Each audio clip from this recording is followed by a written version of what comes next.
ನಮಸ್ಕಾರ ಎಲ್ಲರಿಗೂ ಕೀರ್ತನಾಸ್ home cooking ಚಾನಲ್ಗೆ ಸ್ವಾಗತ. ಫ್ರೆಂಡ್ಸ್, ಇವತ್ತು ನಾನು ನಿಮ್ಮೆಲ್ಲರಿಗೂ ನೆನೆಸಿದ ಕಾಳಿನಿಂದ ಮುದ್ದೆಗೆ ಹೇಗೆ ಸಾಂಬಾರು ಮಾಡೋದು ಅಂತ ಸಿಂಪಲ್ಲಾಗಿ ತೋರಿಸ್ತಾ ಇದ್ದೀನಿ. ಫಸ್ಟು ಮಸಾಲ ರೆಡಿ ಮಾಡ್ಕೋಬೇಕು. ಅದಕ್ಕೆ ಆಯಿಲು, ಒಂದು ಅರ್ಧ ಟೇಬಲ್ ಸ್ಪೂನಷ್ಟು ಜೀರಿಗೆ, 2 ಈರುಳ್ಳಿನ ಉದ್ದು ಕಟ್ ಮಾಡಿಟ್ಕೊಂಡಿದ್ದೀನಿ, ಒಂದು ಸ್ವಲ್ಪ ಕರಿಬೇವು, ಇವಾಗ ಒಂದು ಅರ್ಧ ಟೇಬಲ್ ಸ್ಪೂನಷ್ಟು ಉಪ್ಪು ಹಾಕ್ತಾಯಿದ್ದೀನಿ. ಹಾಕಿಬಿಟ್ಟು ಚೆನ್ನಾಗಿ ಇದನ್ನ ಮಿಕ್ಸ್ ಮಾಡ್ಕೊಂಡಾದ್ಮೇಲೆ ಒಂದು ಅರ್ಧ ಟೇಬಲ್ ಸ್ಪೂನಷ್ಟು ಶುಂಠಿ ಬೆಳ್ಳುಳ್ಳಿ ಪೇಸ್ಟು ಹಾಕಿಬಿಟ್ಟು ಲೈಟಾಗಿ ಕಲರ್ ಚೇಂಜ್ ಆಗೋ ತನಕ ಇದನ್ನ ನಾವು ಫ್ರೈ ಮಾಡ್ಕೋಬೇಕು. ನೆಕ್ಸ್ಟ್ ಇಲ್ಲಿ 1.5 ಟೇಬಲ್ ಸ್ಪೂನಷ್ಟು ಖಾರದ ಪುಡಿ ಹಾಕ್ತಾಯಿದ್ದೀನಿ. ನೀವು ನಿಮ್ಮ ಟೇಸ್ಟ್ ಪ್ರಕಾರ ಹಾಕ್ಕೋಬೋದು. ಒಂದು 1/4 ಟೇಬಲ್ ಸ್ಪೂನಷ್ಟು ಅರಿಶಿನ ಪುಡಿ ಹಾಕಿಬಿಟ್ಟು ಚೆನ್ನಾಗಿ ಮಿಕ್ಸ್ ಮಾಡ್ಕೊಂಡಾದ್ಮೇಲೆ 2 ಟೊಮೊಟೊ ಹಣ್ಣನ್ನು ನಾನು ಹಾಕ್ತಾಯಿದ್ದೀನಿ. ಟೊಮೊಟೊ ಹಣ್ಣು ಚೆನ್ನಾಗಿ ಸಾಫ್ಟಾಗಿ ಆಗೋ ತನಕ ಇದನ್ನ ನಾವು ಬೇಯಿಸ್ಕೋಬೇಕಾಗತ್ತೆ. ಟೊಮೊಟೊ ಹಣ್ಣು ಇವಾಗ ಚೆನ್ನಾಗಿ ಬೇಯಿಸ್ಕೊಂಡಿದ್ದೀನಿ, ಸಾಫ್ಟಾಗಿ ಆಗಿದೆ. ಇವಾಗ ಮಸಾಲೆ ಕಂಪ್ಲೀಟಾಗಿ ರೆಡಿ ಆಗಿದೆ. ಇದು ಕಂಪ್ಲೀಟಾಗಿ ಆರಿದಾದಮೇಲೆ ಇದನ್ನ ಮಿಕ್ಸಿಗೆ ಹಾಕಿಬಿಟ್ಟು ಪೇಸ್ಟನ್ನ ರೆಡಿ ಮಾಡ್ಕೊಂಡು ಇಟ್ಕೋಬೇಕು.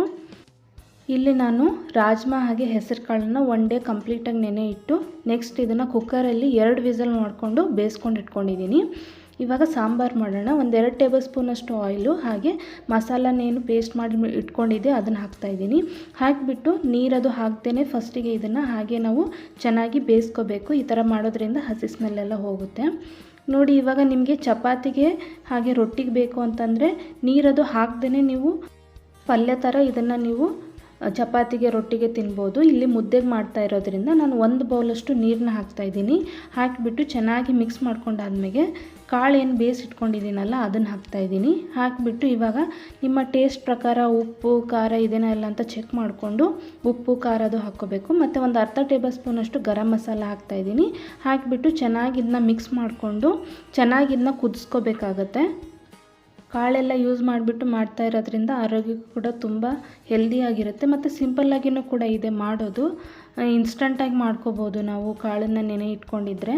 ನೋಡಿ, ಇವಾಗ ಸಾಂಬಾರು ಚೆನ್ನಾಗಿ ಕುದಿ ಬರ್ತಾ ಇದೆ. ಈ ಥರ ಬಂದರೆ ಸಾಂಬಾರು ರೆಡಿಯಾಗಿದೆ. ನಾನು ಇಲ್ಲಿ ಮುದ್ದೆಗೆ ಮಾಡ್ತಾ ಇರೋದ್ರಿಂದ ಮುದ್ದೆ ರೆಡಿ ಮಾಡ್ಕೊಳ್ತಾ ಇದ್ದೀನಿ. ಇದು ಹೇಗೆ ಮಾಡೋದು ಮುದ್ದೆನ ಅಂತಂದು ತುಂಬ ಸಿಂಪಲ್ಲಾಗಿ ವಿತ್ ಮೆಜರ್ಮೆಂಟ್ಸ್ ನಾನು ಆಲ್ರೆಡಿ ಒಂದು ವಿಡಿಯೋ ಹಾಕಿದ್ದೀನಿ. ಅದನ್ನು ನಾನು ಡಿಸ್ಕ್ರಿಪ್ಷನಲ್ಲಿ ಹಾಕಿರ್ತೀನಿ, ನೀವು ಬೇಕಂದರೆ ಹೋಗಿ ಚೆಕ್ ಮಾಡ್ಕೊಳ್ಳಿ. ನೆಕ್ಸ್ಟ್ ಇವಾಗ ನಾನು ಪ್ಲೇಟ್ ರೆಡಿ ಮಾಡ್ಕೊಳ್ತಾ ಇದ್ದೀನಿ. ಮುದ್ದೆ, ಸಾಂಬಾರು, ಹಪ್ಪಳ ತೊಗೊಂಡಿದ್ದೀನಿ, ಸ್ವಲ್ಪ ಸಲಾಡ್ ಥರ ಈರುಳ್ಳಿ ತೊಗೊಂಡಿದ್ದೀನಿ. ಒಂದು ಸ್ವಲ್ಪ ತುಪ್ಪ ಹಾಕ್ಕೊಂಬಿಟ್ಟು ತಿಂತಾಯಿದ್ರೆ ತುಂಬಾ ರುಚಿಯಾಗಿರುತ್ತೆ. ಆರೋಗ್ಯಕ್ಕೂ ಕೂಡ ತುಂಬ ಒಳ್ಳೆಯದು. ರೈಸಿಗೆ, ಚಪಾತಿಗೆ, ರೊಟ್ಟಿಗೆ, ಮುದ್ದೆಗೆ ಈ ಥರ ತಿನ್ನೋಕ್ಕೆ ಸಖತ್ತಾಗಿರುತ್ತೆ. ಒಂದು ಸಲ ನೀವು ಕೂಡ ಟ್ರೈ ಮಾಡಿ. ವಿಡಿಯೋ ಇಷ್ಟ ಆಗಿದ್ದರೆ ಲೈಕ್ ಮಾಡಿ, ಶೇರ್ ಮಾಡಿ, ಕಮೆಂಟ್ ಮಾಡಿ, ಸಬ್ಸ್ಕ್ರೈಬ್ ಮಾಡಿ. Thank you.